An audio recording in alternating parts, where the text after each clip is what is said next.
emmène le peloton, la Bora Hansgrohe. Oui, on voit Peter Sagan en train de frotter avec ses équipiers. On a l'impression qu'il y a un peu de vent de côté quand même, parce que ça bordure légèrement. On critiquait souvent le collectif de l'équipe Bora Hansgrohe. Peter Sagan n'avait pas souvent d'équipiers là.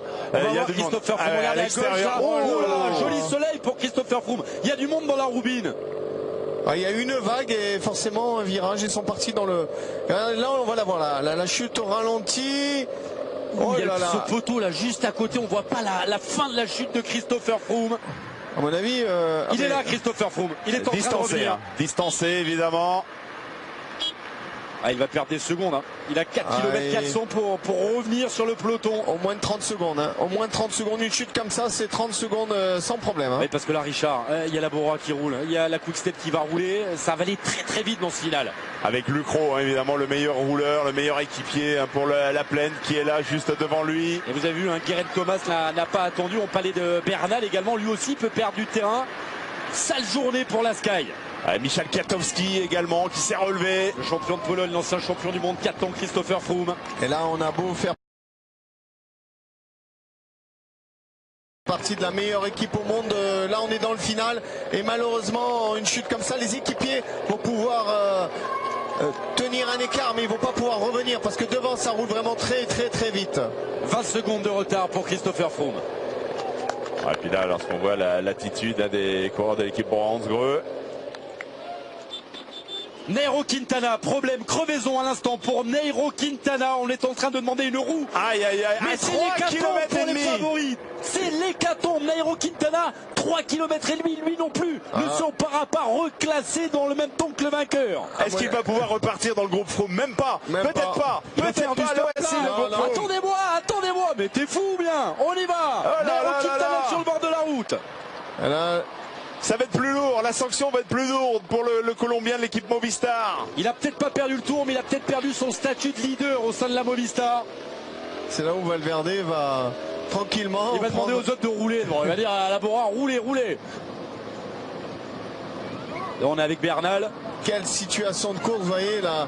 Il s'est rien passé de spécial à part quelques chutes, pas vraiment de vent. Et d'un coup, la course comme ça, avec la magie de. Il se passe des choses impressionnantes. David Gaudu et Alexis Vuillermoz qui profitent du travail d'Egan Bernal. 2 km 600 avant l'arrivée. Toujours la Bora qui est là. Sagan bien placé. Greppel également. On aperçoit Bob Jungels qui travaille pour Gaviria. Et regardez un petit peu plus loin derrière. Il y a Christophe Laporte qui est là également. Regardez, le collectif de la Quick-Step, on en parlait. On est à 2 km, un peu plus de 2 km de l'arrivée. Ils sont quasiment tous là aux côtés de Fernando Gaviria. C'est forcément la formation la mieux représentée là parmi les 30 premiers. 28 secondes de retard pour le groupe Chris Froome qui est en compagnie d'Adam Yates, on le rappelle.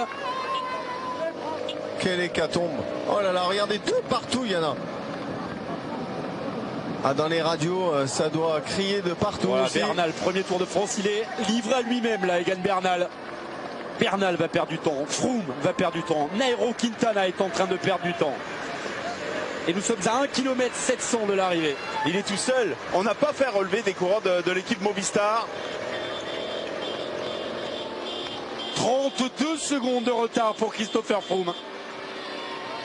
Allez, on se met en place là pour la formation Quick-Step. C'est énorme. Hein. Ils sont 6 aux côtés du sprinter colombien. C'est Gianni Moscon qui est en train de travailler pour Christopher Froome là.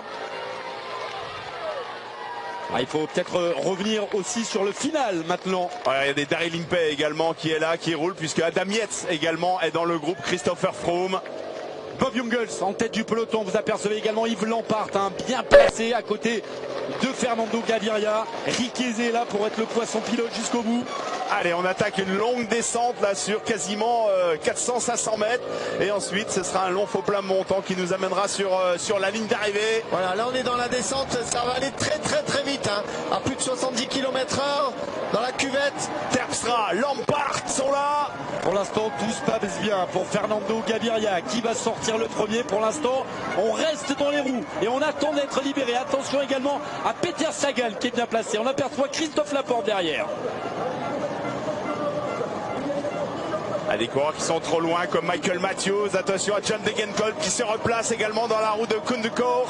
Ouais, et est-ce qu'il va faire le sprint? Ça frotte un peu, ça s'écarte. On va libérer maintenant Fernando Gaviria qui va produire son effort. Il est là, Gaviria avec John Degenkolb et Peter Sagan. Peter Sagan dans du Colombien Peter Sagan qui s'engouffre maintenant derrière Fernando Gaviria. Il va essayer de le passer. Pour l'instant, il ne remonte pas. Est-ce qu'il va le faire? La victoire sur la ligne. Allez, pour Fernando Gaviria, le Colombien, qui sera le premier porteur du maillot jaune sur ce 105e Tour de France. Rien à dire. Personne n'est remonté au pédalier de Fernando Gaviria, à part Peter Sagan. Je crois que la porte fait 4e de cette étape. J'ai cru le voir dans l'emballage final. Ce qui veut dire que c'est mieux que le meilleur score de Nasser Boili, qui est en top 5 sur le Tour de France. Et regardez l'écart, il va être important. On est encore à 300 mètres de la ligne.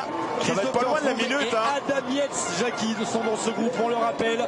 Plus de 30 secondes. Et Richie Porte aussi. Oh là là. Derrière. Eh bien, ce sera plus de 40 secondes de dépenser, de dilapider dès la première étape. Richie Porte qui s'emploie et l'écart qui continue de passer.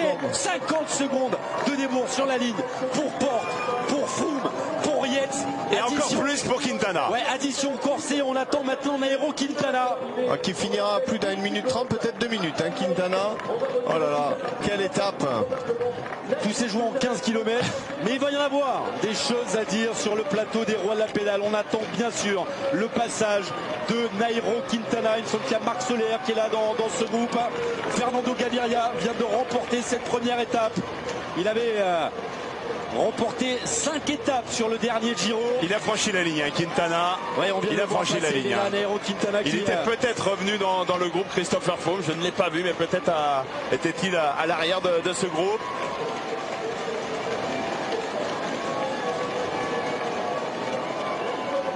On voit Pierre. Est-ce que c'est Pierre Latour là-bas qui se bat pour limiter les écarts? Pierre Latour qui va perdre du temps également.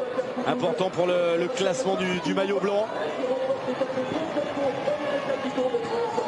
Fernando Gaviria vient de s'imposer. Christopher Froome a perdu du temps. Adam Yates a perdu du temps. Richie Porte a perdu du temps. Nairo Quintana a perdu plus d'1 minute. Mais quelle première étape!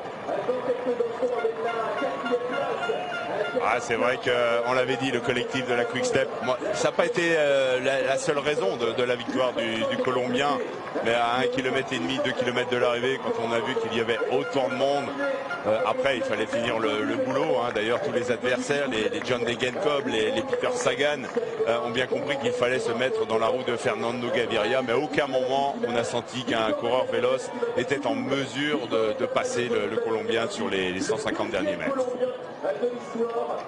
Il était amené royalement, donc vous ne pouvez pas se louper.